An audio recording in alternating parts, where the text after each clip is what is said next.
never mowed lawns in this company for myself professionally.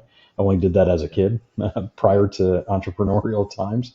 Um, but I think at the end of the day, the struggles are probably just learning all the different details, staying on top of customers, phone calls, accounting.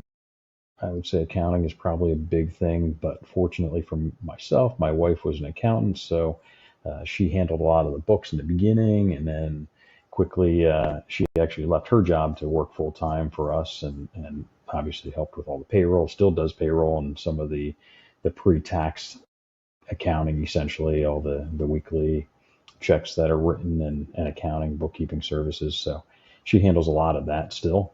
But, I'd say I always had a good mindset and I just kept looking forward and finding ways to solve problems. If anything, I think the business owners, one of the things you don't realize you do all the time is just solve problems. And for Yeah. me, I always looked at things in questioned ways. And it might have been part of my mentor those couple years in the nursery environment. He was always questioning he was just always questioning everything. And some of the other employees never liked that. Myself, I always looked at it like he's giving us insight. He's giving us critiques all the time, questioning things that we're doing. And it personally, I loved it.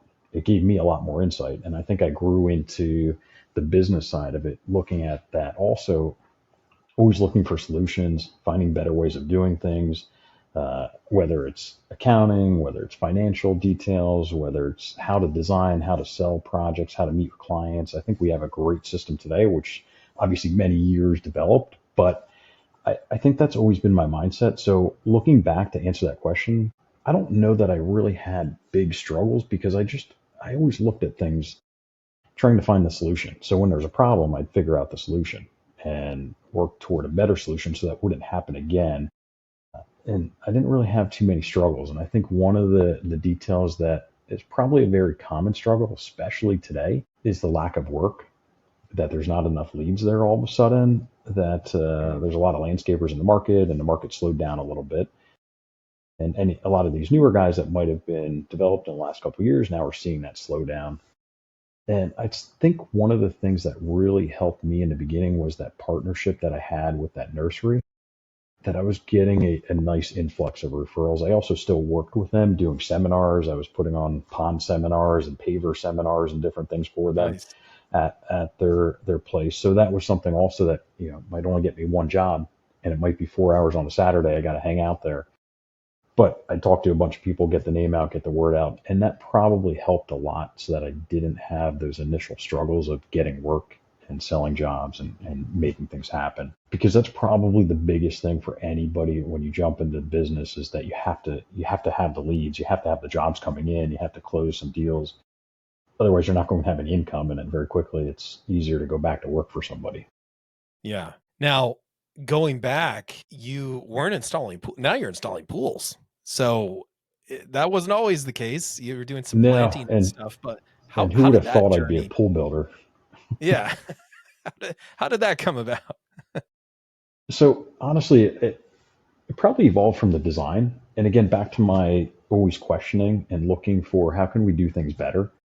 I'd say it probably stemmed from that and working with pool builders in the area and just realizing there was a little bit of a disconnect from a homeowner buying a pool and then hiring a pool builder, then hiring a landscaper, and not having one company to design and manage the entire project and build the entire project. That's sort of how it evolved, is that we just saw a disconnect there and felt like, hey, our design service just fits right into this window. We understand pools. We've worked around them for plenty of years and understand plumbing from we've done waterfalls at that point, pool waterfalls and everything, and we understood plumbing, ponds and some different intricate systems. So felt like it fit right into our mold and thought, why not have one company that can design and build the entire project and give the customer a great experience? And I think that has really evolved in the last 5 years, especially, is really realizing that that experience is what it's all about.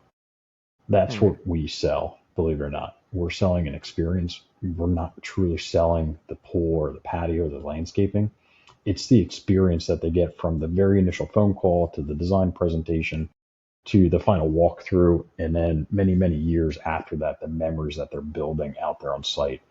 It's all the experience. And I think that's something that hit me really hard in the last 5 years of that realization that it's not the transaction, it's not the patio, it's not all those individual pieces. And then that really forced that right into the pool business, that it's one person, one company to design that entire experience. Yeah.